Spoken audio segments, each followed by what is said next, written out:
Hello, everyone. Before we get started, make sure to like and subscribe, and leave a comment saying where you're from and when you watched. That way, YouTube will continue to show you stories like this. Now, let's get started. Asterisk, before dawn. Chris had already set off. Thick fog covered the coastal path, the cold sea breeze blowing on his face. He wore a thin raincoat, holding the oil lamp tightly as if by instinct.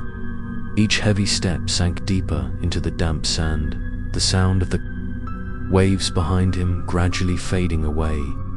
In front of him was a path full of broken rocks, leading straight to a land obscured by the opaque white mist. The village appeared like a forgotten ghost. The wooden roofs were crooked, the walls were covered in moss, the windows were broken. Everything was in a deathly silence. Only the howling wind echoed through every gap. Chris stopped in the middle of the mossy stone path, the oil lamp in his hand shaking, the weak green light shining on the rotten wooden signs that had fallen on the side of the road. On them, the remaining lines of jagged words. Warning, do not touch the lamp. He shivered, remembering the letter. The horrifying past of this village had been buried. But why did it come to him? Chris continued to walk deeper into the center of the village, where there was a small square. There, an ancient stone well lay still. The well's banks were covered with green moss, and the grass around it grew wildly. He approached and looked down. The dark water reflected his face, but then suddenly the reflection distorted. Instead of the familiar face, he saw the face of a fisherman with empty eyes and a wide open mouth, as if screaming in despair. Chris stepped back, his heart pounding. The oil lamp in his hand flared brighter, and at that moment, from all four directions, footsteps sounded. He turned around, the light illuminating the figures that gradually appeared in the mist. They were dressed in old fishermen's clothes. Their bodies were soaked. Their faces were pale. Their empty eyes looked at him in unison. He took a step back, but the figures did not move forward. They just stood there, surrounding him, whispering, "Give it back. Give it back." Chris trembled and shouted, "I don't know who to give it back to. I just want to get out of here." But the only response was a persistent whisper, mixed with the sound of the wind whistling through the abandoned houses. Chris recklessly rushed into a nearby house.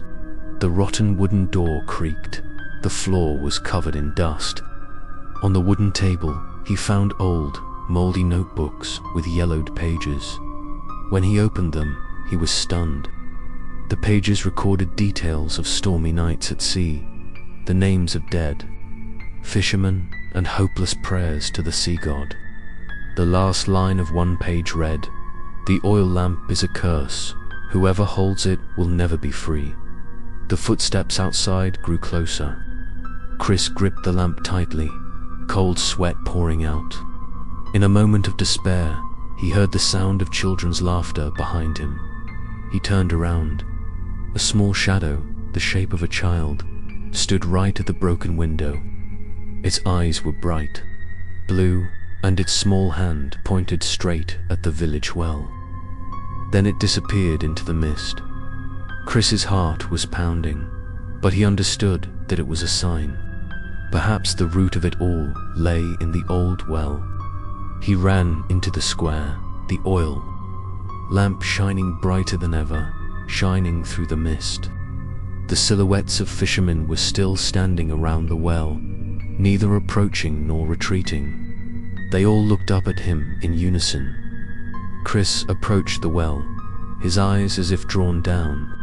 A whisper echoed from the depths of the well, mixed with the distant sound of waves.